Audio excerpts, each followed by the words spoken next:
नमस्कार, 4 PM में आप सभी का स्वागत है और मैं हूं आपके साथ आकांक्षा यादव। दोस्तों, पश्चिम बंगाल की सियासत इस समय एकदम चरम पर है। चुनावी तारीखें जैसे जैसे करीब आ रही हैं, वैसे वैसे आरोप प्रत्यारोप भी तेज होते जा रहे हैं।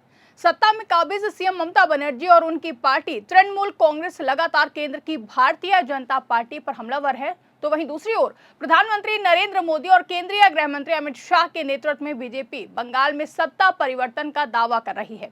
इस पूरे सियासी घमासान में अब बयानबाजी, आरोप और राजनीतिक संदेश सब कुछ एक साथ देखने को मिल रहा है। इसी बीच सीएम ममता बनर्जी ने इलेक्शन कमीशन पर आग बबूला होते हुए जमकर हमला बोला है। तो कहानी शुरू होती है एक ऐसे आरोप से जिसने चुनावी माहौल को और भी ज्यादा गर्म कर दिया है। जैसे कि आप सभी जानते हैं कि इस बार पश्चिम बंगाल के चुनाव में टीएमसी, भाजपा और चुनाव आयोग पर लगातार हमलावर है। टीएमसी बार बार आरोप लगा रही है कि चुनाव आयोग भाजपा के इशारे पर काम कर रहा है। यहां तक कि एसआईआर प्रक्रिया के तहत वोटर लिस्ट से काटे गए नामों को लेकर भी टीएमसी और ममता बनर्जी का यही कहना है कि ये जानबूझकर टीएमसी के वोटरों के नाम काटने के लिए किया जा रहा है। इसी बीच सीएम ममता ने दावा किया है कि जब वो कोलकाता एयरपोर्ट पर जा रही थी, तब केंद्रीय बलों ने उनकी गाड़ी की तलाशी लेने की कोशिश की। सीएम ममता ने इसे सिर्फ एक नॉर्मल चेकिंग नहीं बल्कि राजनीतिक टारगेटिंग बताया है। उन्होंने सवाल उठाया कि अगर टीएमसी नेताओं की गाड़ियों की तलाश हो रही है तो फिर प्रधानमंत्री नरेंद्र मोदी और केंद्रीय गृह मंत्री अमित शाह की गाड़ियों की जांच क्यों नहीं की जाती है। अब चुनाव से ठीक पहले ये बयान सीधे तौर पर चुनाव आयोग, केंद्र सरकार और बीजेपी नेतृत्व पर सीधा निशाना माना जा रहा है। दरअसल ममता बनर्जी का यह आरोप सिर्फ एक घटना तक सीमित नहीं रहा है, उन्होंने इसे एक बड़े राजनीतिक नैरेटिव में बदल दिया है। उनका कहना है कि चुनाव आयोग और केंद्रीय एजेंसियों का इस्तेमाल करके टीएमसी नेताओं को निशाना बनाया जा रहा है। इससे पहले टीएमसी ने यह भी आरोप लगाया था कि उनके नेताओं, खासकर अभिषेक बनर्जी की गाड़ियों की विशेष तौर पर तलाशी ली जा रही है। यह आरोप चुनावी निष्पक्षता पर सवाल खड़े करता है और यही वो मुद्दा है जिसे टीएमसी जनता के बीच में ले जाकर सहानुभूति और समर्थन जुटाने की कोशिश कर रही है। आज सत्ता की आंखों में आंखें डालकर पत्रकारिता करना मुश्किल हो गया है। हमारे 4 PM नेशनल यूट्यूब और फेसबुक चैनल को, जिसे आपका प्यार और विश्वास हमेशा से मिलता रहा है, उसे बंद करके सरकार ने यह साबित कर दिया है कि वो आपके सवालों से कितना डरती है। मुश्किल दौर है, लेकिन हम ना रुके थे और ना ही रुकेंगे। हम सच के लिए हमेशा लड़ते रहेंगे। ऐसे में 4 PM यूपी को ज्यादा से ज्यादा ज्वाइन करें और स्वतंत्र पत्रकारिता को जिंदा रखने के लिए जितना हो सके उतना हमारा आर्थिक सहयोग करें। आपके सहयोग से ये जंग हम जीत कर रहेंगे। वहीं ममता बनर्जी ने अपने भाषण में बीजेपी पर एक और बड़ा आरोप लगाया है और वो आरोप है पैसे के इस्तेमाल का। उन्होंने कहा है कि केंद्रीय मंत्री बंगाल में पैसा लेकर आ रहे हैं और लोगों को प्रभावित करने की कोशिश कर रहे हैं। उन्होंने यहां तक कहा है कि लोगों के बैंक खातों में पैसे ट्रांसफर किए जा रहे हैं और बाद में उन्हें वापस लिया जाएगा। यह आरोप सीधे तौर पर चुनावी आचार संहिता के उल्लंघन की ओर इशारा करता है। हालांकि इन आरोपों पर बीजेपी की तरफ से स्पष्ट प्रतिक्रिया नहीं आई है, लेकिन ये साफ है कि चुनावी रणनीति में नैरेटिव वॉर बहुत ही अहम भूमिका निभा रहे हैं।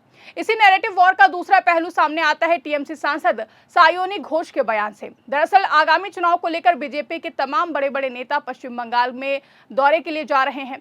वहीं फिर चाहे हम प्रधानमंत्री नरेंद्र मोदी की बात करें या फिर केंद्रीय गृह मंत्री अमित शाह या फिर उत्तर प्रदेश के मुख्यमंत्री योगी आदित्यनाथ, सभी बार बार पश्चिम बंगाल के दौरे पर जा रहे हैं और तमाम तरीके की रैलियों में शामिल हो रहे हैं। इसी को लेकर सायोनी घोष ने केंद्रीय गृह मंत्री अमित शाह पर तंज कसते हुए कहा कि 4 तारीख को बंगाल में ही रहिए, क्योंकि उस दिन हरे रंग का अबीर खेला जाएगा। दोस्तों, यहाँ हरा रंग साफ तौर पर टीएमसी के चुनाव चिन्ह और जीत के जश्न का प्रतीक है। ये बयान सिर्फ एक राजनीतिक तंज नहीं बल्कि आत्मविश्वास का प्रदर्शन भी है। एक ऐसा संदेश जो कार्यकर्ताओं और समर्थकों को टीएमसी की मजबूती और आगामी चुनाव में टीएमसी की जीत का भरोसा देती है।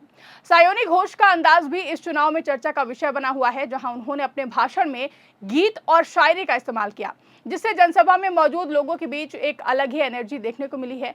ये बताता है कि टीएमसी सिर्फ आरोपों के जरिए ही नहीं बल्कि सांस्कृतिक और भावनात्मक जुड़ाव के जरिए भी जनता तक पहुंचने की कोशिश कर रही है। दोस्तों, आज के दौर में अब राजनीति सिर्फ भाषणों तक सीमित नहीं रह गई है बल्कि एक परफॉर्मेंस बन चुकी है, जहां हर नेता अपने तरीके से लोगों का ध्यान खींचने की कोशिश कर रहा है। अगर पूरे घटनाक्रम को जोड़कर देखें तो एक साफ रणनीति सामने आती है। टीएमसी लगातार ये संदेश देने की कोशिश कर रही है कि बीजेपी और केंद्र सरकार चुनाव को प्रभावित करने के लिए पूरी ताकत लगा रही है। सीएम ममता बनर्जी का मेरी गाड़ी की तलाशी लो वाला बयान दरअसल एक राजनीतिक स्टैंड है। वो खुद को एक ऐसी नेता के रूप में पेश कर रही हैं जो किसी भी जांच से नहीं डरती हैं और जो केंद्र सरकार के दबाव के खिलाफ खड़ी हैं। वहीं दूसरी तरफ बीजेपी का फोकस परिवर्तन के नैरेटिव पर है। पार्टी लगातार ये कह रही है कि बंगाल में बदलाव की जरूरत है और जनता अब टीएमसी से परेशान हो चुकी है। हालांकि इस खबर में बीजेपी का पक्ष विस्तार से सामने नहीं आया है, लेकिन उनके अभियान और पिछले बयानों को देखें तो ये साफ हो जाता है कि वो विकास, भ्रष्टाचार और कानून व्यवस्था जैसे मुद्दों को उठाकर टीएमसी को घेरने की कोशिश कर रहे हैं। इस पूरे राजनीतिक माहौल में सबसे अहम भूमिका निभा रहा है परसेप्शन, यानी कि जनता क्या देख रही है और क्या महसूस कर रही है। ममता बनर्जी के आरोप, सायोनी घोष के तंज और बीजेपी का जवाब, ये सब मिलकर एक ऐसा माहौल बना रहे हैं जहां हर बयान का असर सीधे वोटरों के मन पर पड़ सकता है। ऐसे में ये कहना गलत नहीं होगा कि चुनाव अब सिर्फ नीतियों का नहीं बल्कि इमोशंस और इमेज का भी खेल बन चुका है। जहां ममता बनर्जी ने अपने भाषण में यह भी कहा है कि अगर टीएमसी नेताओं को गिरफ्तार किया जाता है तो उनकी पार्टी भी जवाब देगी। ये बयान एक तरह से राजनीतिक चेतावनी है जो ये दिखाता है कि टकराव का लेवल कितना ज्यादा बढ़ चुका है।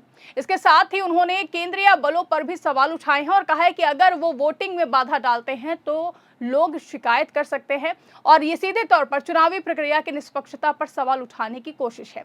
इसके साथ ही चाय बागान के मजदूरों के मुद्दे को उठाकर ममता बनर्जी ने एक बार फिर से अपने वेलफेयर पॉलिटिक्स को सामने रखा है। उन्होंने मजदूरी बढ़ाने, पट्टे देने और पीएफ से जुड़े मामलों पर कार्रवाई का भरोसा दिया है। ये दिखाता है कि एक तरफ वो बीजेपी पर हमलावर हैं तो वहीं दूसरी तरफ जनता को अपने काम और वादों की याद भी दिला रही हैं। यानी हमला भी और भरोसा भी, दोनों ही रणनीतियां साथ साथ चल रही हैं।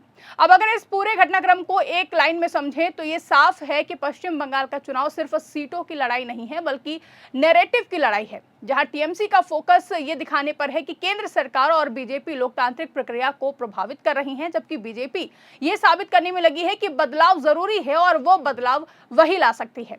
हालांकि जिन राज्यों में भाजपा की सरकार है वहां कितना बदलाव हुआ है ये आप अच्छे से जानते हैं। आखिर में सवाल वही है कि जनता किस पर भरोसा करती है। क्या वो ममता बनर्जी के संघर्ष और टकराव वाले नैरेटिव को मानती है या फिर बीजेपी के परिवर्तन वाले वादे को स्वीकार करती है? इस सवाल का जवाब 23 और 29 अप्रैल को होने वाले मतदान और 4 मई को आने वाले नतीजे ही देंगे। लेकिन इतना तो तय है कि पश्चिम बंगाल की सियासत में इस बार सिर्फ चुनाव ही नहीं हो रहा है बल्कि एक बड़ी राजनीतिक कहानी भी लिखी जा रही है, जहां हर बयान, हर आरोप और हर जवाब उस कहानी का हिस्सा बन रहा है जिससे पश्चिम बंगाल की सत्ता की कहानी बयां की जाएगी। अब ऐसे में देखना अहम होगा कि क्या पश्चिम बंगाल में बीजेपी इस बार ममता बनर्जी को टक्कर दे पाएगी या फिर एक बार फिर से पश्चिम बंगाल में टीएमसी का परचम लहराएगा। आपको क्या लगता है? आपकी क्या राय है? कमेंट करके हमें जरूर बताइएगा। फिलहाल के लिए इस खबर में बस इतना ही। अगर वीडियो पसंद आई हो तो इसको ज्यादा से ज्यादा लाइक और शेयर करना ना भूलें।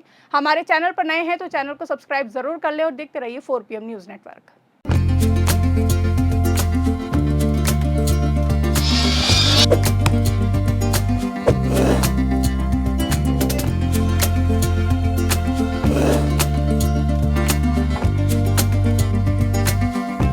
We'll be right back.